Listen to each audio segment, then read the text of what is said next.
They do look like a crazy bunch of conspiracy theorists that you've attracted here. Oh no, there's multiple PhDs, multiple professors in this room. This is not, you can't dismiss this group of people. No. And they're critical thinkers. Everybody here is critically thinking about what's going on. And that's important. That's if we want to advance anywhere, we have to be critical thinkers, not just believe what the governments are telling us. The science, isn't it?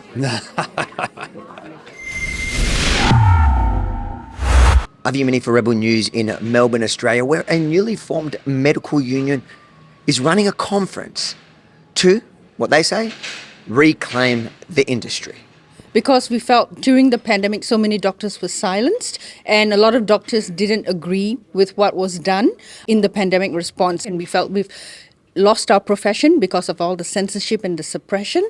And this conference is called Reclaiming Medicine, in an aim to reset everything so that we feel that we can go towards better patient care.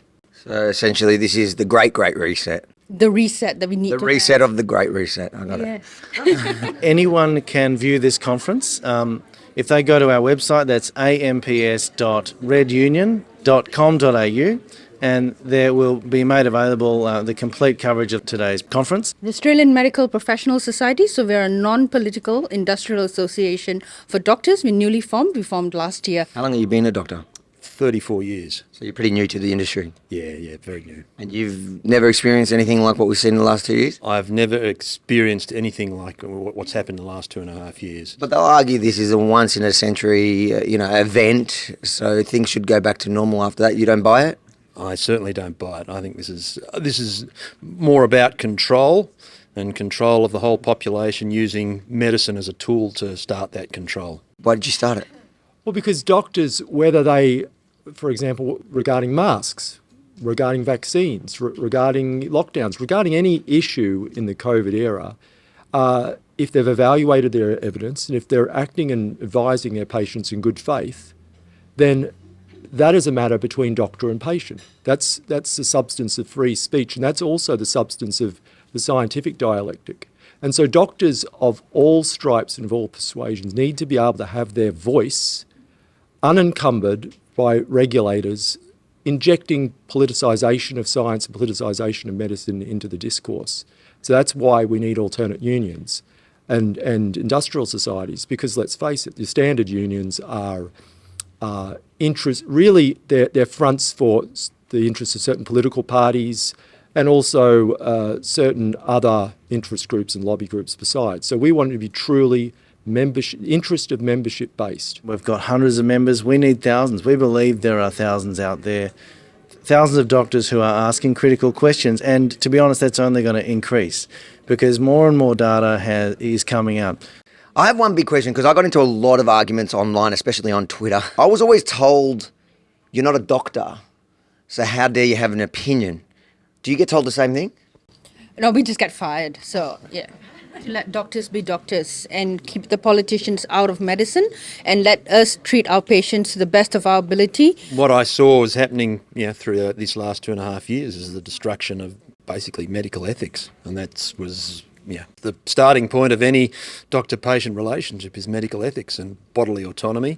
And I saw the interference of government through health regulators getting into the doctor-patient relationship.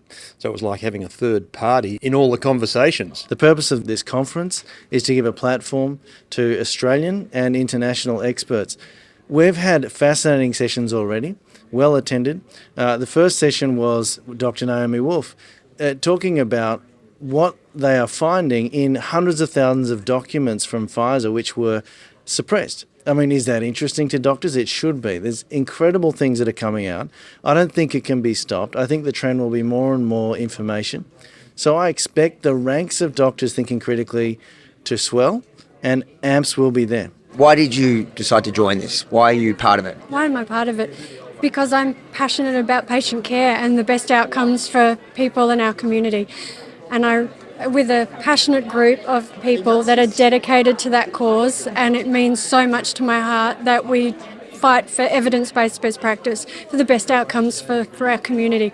And I think we can do better than what we're doing. What's your message to those doctors or those nurses or anyone that could join your union that's not sure? What would you tell them?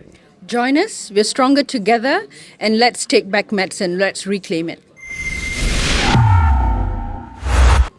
If you enjoyed this report, make sure to like, comment, and most importantly, share it far and wide, because the only way this union can succeed is if people know about it, and we know that the mainstream media will refuse to give them airtime. So it's up to each and every one of you at home to spread the word. And then head over to follavi.com, sign up to our mailing list, and follow me across socials just in case they ban us from the platform you're watching this on right now for giving them a platform.